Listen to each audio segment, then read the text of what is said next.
Bonjour, donc je m'appelle Chloé Renaudot, j'ai 19 ans, je suis actuellement en deuxième année de BTS Communication. Donc je vais vous présenter mes compétences de RC. Donc pour commencer, je vais parler de la RC, de la relation commerciale, pardon. Donc avant de commencer mon BTS, la relation commerciale pour moi, c'était assez une matière que je connaissais pas du tout.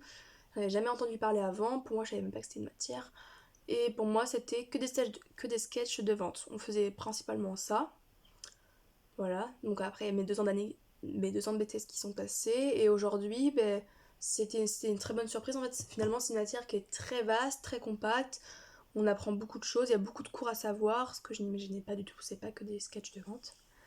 Moi, je savais pas qu'il y avait plusieurs. Enfin, apprendre qu'il y avait plusieurs profils de clients, je pensais pas du tout. Donc voilà, très bonne surprise. C'était une matière qui m'attirait pas vraiment au début, et au final, c'est une matière que j'ai. Enfin, j'ai beaucoup aimé cette matière durant mes 2 ans. Voilà. Donc pour commencer, donc première compétence, donc C21 pardon, point 1, préparer les outils de vente. Donc lors de mon premier stage, j'ai dû préparer des outils de vente. Donc mon premier stage était dans une agence de des distributeurs de matériel électrique qui s'appelle Sonepar Connect. Donc j'ai dû créer pour leur site qui était juste récent, leur application. J'ai dû créer du coup un flyer.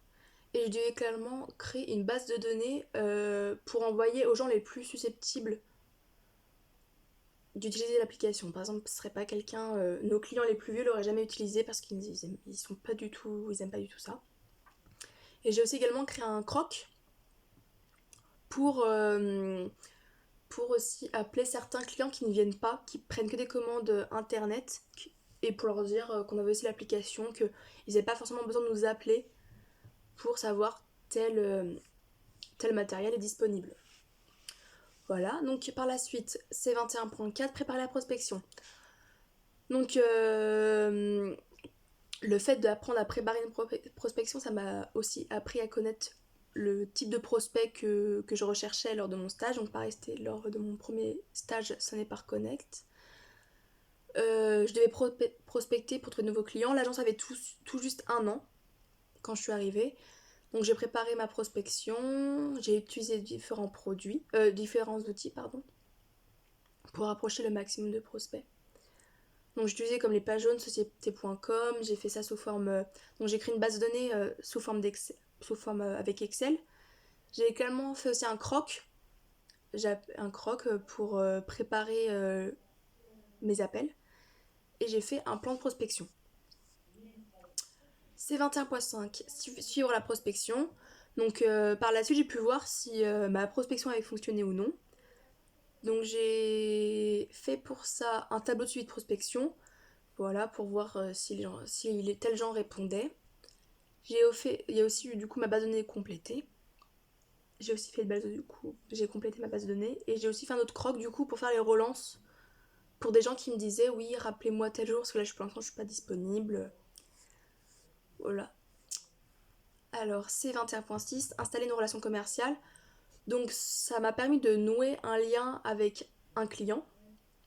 Donc là c'était lors de mon deuxième stage dans une agence de communication. Donc c'était un nouveau client qui venait d'arriver, donc j'ai dû créer une relation commerciale avec le client, donc qui s'appelait Agence Coquelicot. Donc pour cela, je l'ai appelé, donc j'ai utilisé la méthode Croc pour l'appeler. Par la suite, on a échangé nos mails, donc par la suite, il y a eu des échanges de mails, et on a dû préparer avant le premier rendez-vous, on avait un rendez-vous par la suite, et on a préparé notre rendez-vous. Donc il y a eu des échanges de mails, des traitements des objections, etc. Alors, la compétence C21.8, proposer des solutions de communication. Donc j'ai appris à répondre à la demande du client, prendre en compte les délais. Donc j'ai dû créer des supports pour partager au client. Donc ce monsieur voulait un peu voir ce qu'on pouvait lui proposer. Je dis ce monsieur, enfin l'agence voulait un peu voir ce qu'on pouvait lui proposer. Donc pour cela je lui ai proposé une carte de visite et une affiche. Voilà. Au fur et à mesure que je le faisais, je lui envoyais des mails pour savoir si ça lui plaisait. Donc on s'échangeait des mails, voilà. Et puis le client était satisfait. C21.9, préparer la négociation. Donc j'ai appris à m'organiser avant l'entretien pour être plus efficace lors de la négociation. Donc c'est pareil, c'est pour l'agence Coquelicot. Donc j'ai fait un plan de négociation, j'ai fait un cap-son-casse. Donc pour traiter toutes les objections, préparer tout pour vraiment être au point lors de notre rendez-vous qui se déroulait quelques jours après.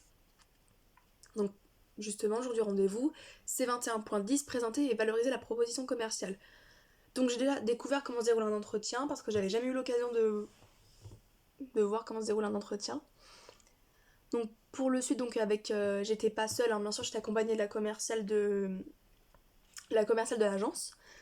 Donc nous avions un devis avec tout ce qu'on lui a proposé, enfin ce qu'il voulait, ce qu'il recherchait. Donc on a établi un devis. Après, ajuster et finaliser la proposition. C21.11, pardon. Ajuster et finaliser la proposition. Donc j'ai appris à finaliser un accord avec un client. Après l'entretien avec l'atelier Coquelicot, nous avons finalisé la proposition et fait signer le devis. Donc après avoir traité les objections lors de l'entretien, vu ce qu'il aimait, ce qu'il n'aimait pas, donc on a refait un devis, ce qu'il voulait, on lui a fait signer et le client était satisfait. Alors, après, donc gérer le dossier annonceur, C21.12. Donc cela m'a permis d'apprendre à gérer un dossier annonceur. Donc ça c'est un rapport avec mon projet, pardon, j'ai eu un petit avec mon projet. Donc il y a eu lors de mon projet, je devais un peu répondre à deux annonceurs, donc une association qui s'appelle Mini Big Forest et l'annonceur qui était aussi mon agence de communication où je faisais mon stage, l'agence Edenco. Et là, je parle du coup de l'association Mini Big Forest, donc il y a eu des échanges de mails avec les responsables de l'association avant, pendant et après l'événement. Voilà, c'était un événement, c'était une demi-journée où ils faisaient de la reforestation. Donc il y a des échanges de mails pour discuter. C22.1, formaliser le cahier des charges par type de prestataire. Donc cela m'a permis de m'organiser, j'ai dû créer un cahier des charges pour choisir le bon prestataire. Donc ça s'est déroulé pendant mon premier stage, c'est lorsqu'on devait, pour les 1 an de l'agence, l'agence était juste toute récente, elle avait tout juste 1 an, ils ont organisé une soirée et il fallait qu'on trouve un traiteur. Donc j'ai dû faire un cahier des charges pour qu'on puisse avoir le meilleur traiteur pour nous. Par la suite, choisir des prestataires, c'est 22.2. Donc j'ai demandé différents devis à différents prestataires, donc dans mon cas différents traiteurs. Donc j'ai reçu 3 devis. Voilà. Et je devais choisir après le plus adapté à ce qu'on recherchait. C22.3, négocier l'achat de prestations. Donc après avoir eu ces 3 devis, on